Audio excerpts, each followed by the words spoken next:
ăn cái chắc chắn một canh là giá chạy là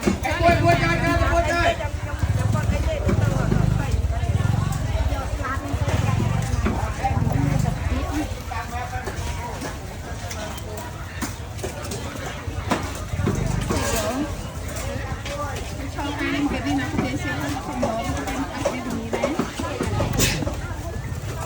cái đấy không mẹ nó cái con như này cái bạn cô nè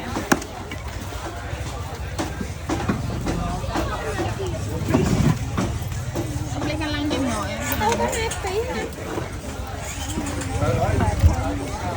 giá thấy không giá đúng mày là môi không là môi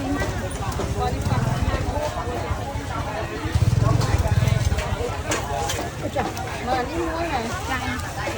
còn nhập cái 2 khăn nó lưỡi cái nó